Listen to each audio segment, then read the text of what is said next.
Motivation is a scam. Don't believe me?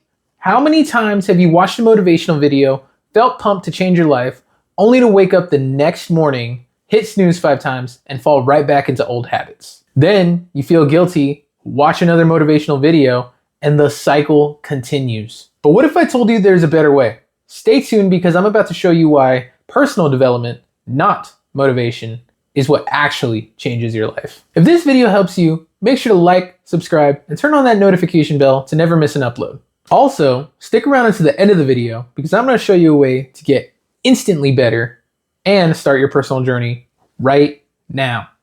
So, let's get right into the video. Here's the thing about motivation. It's like a sugar rush. It feels great in the moment, but leaves you worse off than before.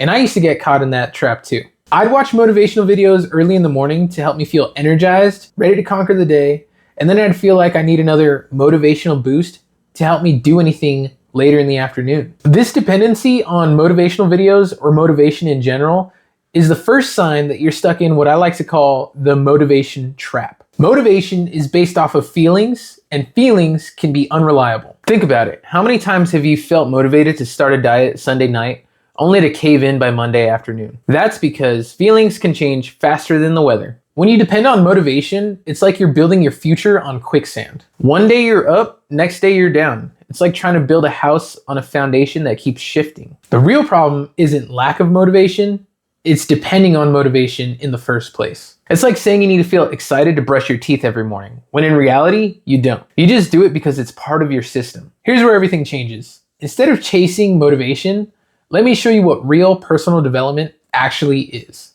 And spoiler alert, it's not about feeling pumped up all the time. Personal development is defined as the process of improving yourself through activities that enhance your skills, knowledge, and potential. It's not about feeling good, it's about building systems. Think about successful businesses.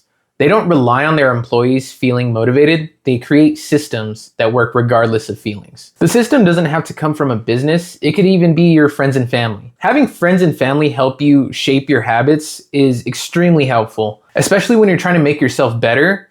Your friends and family will typically ask how you're doing. They'll say, what do we need to do to help you? They'll also say things like, hey, don't forget you said you want to complete this task by this month or this day. So having friends and family to keep track, help you keep track, is extremely helpful. Your personal development should work the same way. It's about creating a framework that should work on autopilot. Personal development is about creating habits that work even when you don't feel like doing anything. The most successful people I know aren't always motivated, they're just consistent. Take Joe Rogan and David Goggins, for example. They've said multiple times on their podcasts and interviews that they're not always motivated to work out. They just know that they have to do it. They've built habits that are so ingrained that it would feel weird not to do them. It's like brushing your teeth. You don't need motivation, you just do it. It's about checking your ego and being honest about where you are. This is the part that nobody likes to talk about. You need to be brutally honest with yourself and tell yourself where you actually are versus where you think you are. No more saying, I could if I want to. Either you're doing it or you're not doing it. The question now is, how do we actually make this work? Well, through years of trial and error, multiple mentors, and reading tons of books, I've discovered 3 essential pillars. Number 1 is accountability. Stop lying to yourself about why you're not achieving your goals. I would lie to myself all the time saying I don't know why I'm achieving my goals, when in actuality, my run times would be slower and I'd feel sluggish at the gym because I would eat poorly and I wouldn't work out consistently. The turning point came when I was brutally honest with myself. Whenever I wanted to lose weight, I would just throw on my hoodie and some sweatpants and run like 12 miles up and down like a mountain or a hill or something like that. And I would lose plenty of weight, but I didn't realize it was water weight at the time. So it would be this big workout that would help me lose weight, and then I would just gain the weight back a few days later or something like that. It caused this continuous loop of depression that I had where I was feeling good and then I wouldn't feel good. And then I would have to use motivational videos to help me feel better again. I kept making excuses about saying I was too tired or too busy, so I could only do one workout that was big compared to consistent workouts. The moment you start being honest with yourself is the moment things will start to change for you. Something that Jim Rohn used to say that his teacher taught him was, when you change, things will start to change for you. So it all starts in here and eventually things will start to change for you because you're being consistent. Number 2 is going to be create environments and routines that make success the default. Examples of this would be, I tend to set closeout the day prior for me to go to the gym and for me to go to work. When I wanted to build muscle mass, I would meal prep every Sunday, no exceptions. Another example of this would be writing down your goals and putting them all over your house and in your car. That way you have subtle reminders to let you know what you still need to do. And another great example would be to join a club or some type of group that is filled with like-minded individuals, because that helps tremendously.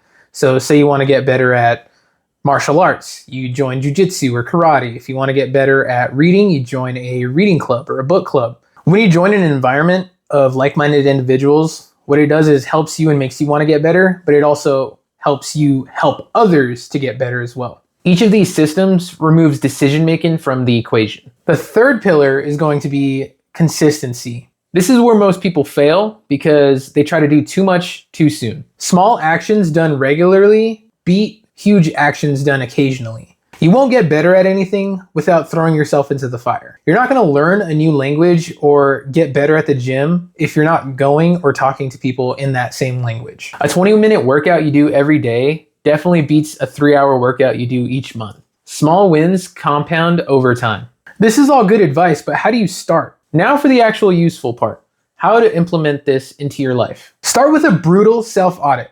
Write down what you're good at and what you're not good at, and then write down what you're actually doing and what you say you're doing. Write down everything you do for 1 week, and I mean everything. Then look at where your time actually goes. Once you have everything written down, go to the part where it says what you say you're doing and pick one thing that you can change. Not 20, just one. This is crucial. Most people try to change everything all at once. Pick your most important goal and focus solely on that. Then create a system that's so simple you can't fail. A good example would be just like me getting my clothes ready for the next day. If you want to read more, start with 1 page per day. If you want to exercise more, start with 5 minutes. Make it ridiculously easy to start. Once you've created a system, make sure to track your progress daily. Make sure to judge your progress weekly or monthly, that way you're not discouraged by your day-to-day progress. Let me share how this worked for me. I tried to motivate myself every single day to go to the gym, and it would last maybe about a week. After switching to personal development, instead of trying to feel motivated, I would start with just 20 minutes of exercise. Then I would track my progress on a simple note-taking app, and then I focused on just showing up, not being perfect. You can ask me if I felt motivated, and I can tell you right now, I absolutely didn't. Most of the time, I didn't even want to get out of bed. Because of the systems I had in place, it made it a lot harder to skip going to the gym. Here's your homework, and I want you to actually do this.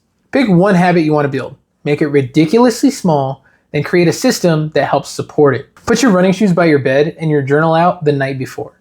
Whatever it is, make it so easy that motivation becomes irrelevant. Personal development isn't about feeling motivated, it's about building a system that actually works when you don't want to. Drop a comment down below with one habit you want to start with, and let's build something that actually lasts. Remember, I'm here for you.